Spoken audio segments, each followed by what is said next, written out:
Hello, எல்லாருமே காலையில் breakfast சாப்பிட்டு கிளம்பிட்டாங்க. ஸோ நான் இப்போ கிச்சன் க்ளீன் பண்ண போகிறேன். நிறைய பேர் என்னோடய கிச்சன் வந்து நல்லாயிருக்கு, பளிச்சுன்னு இருக்குது அப்படின்னு சொல்லியிருக்கீங்க. ஸோ வந்து அதுக்கு நான் யூஸ் பண்ணுற ஒரு ப்ராடக்ட் தான் இந்த கிஃபோட power plus shine kitchen cleaner. Remove 100% tough grease, safe for food preparation ஏரியான்னு போட்டிருக்கு.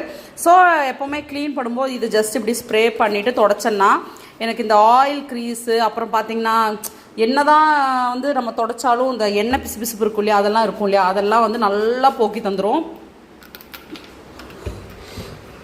ஸோ வந்து இந்த மாதிரி ஒரு துணி வச்சு நான் அதுக்கப்புறம் தொடச்சிட்டேன்னா அப்படியே அந்த எண்ணெய் பிசுப்பெல்லாம் போயிடும். அதுக்கப்புறம் நான் ஒரு என்னதான் இது ஃபுட் ப்ரிப்பேர் பண்ணுற இடத்துல யூஸ் பண்ணலான்னு சொன்னால் கூட நம்ம ரெகுலராக யூஸ் பண்ணும்போது அதெல்லாம் பார்க்குறது நல்லது. ஸோ அதுக்கப்புறம் நான் வந்து இந்த துணியை வந்து தொடச்சிட்டு வேறு ஒரு ஃப்ரெஷ்ஷான துணியில் தண்ணி வச்சும் தொடச்சிருவேன். ஸோ அப்போ என்னன்னா கிச்சன் ரொம்ப க்ளீனாக இருக்கும். ஒரே ஒரு இதில் பார்த்திங்கன்னா அப்படியே ஷைனிங் ஆயிரும், கிச்சன் நல்லா ஷைனிங்காக இருக்கும். ஸோ என் ஃப்ரெண்டு இது ரெக்கமெண்ட் பண்ணால், ஃப்ளோர் க்ளீனர் ரெக்கமெண்ட் பண்ணால். ஸோ அதை யூஸ் பண்ணிவிட்டு எனக்கு ரொம்ப பிடிச்சனால நான் பார்த்திங்கன்னா அந்த கிளிஃப் பிராண்ட்லேயே வேறு ப்ராடக்ட்ஸு இப்போ ட்ரை பண்ணிருக்கேன்.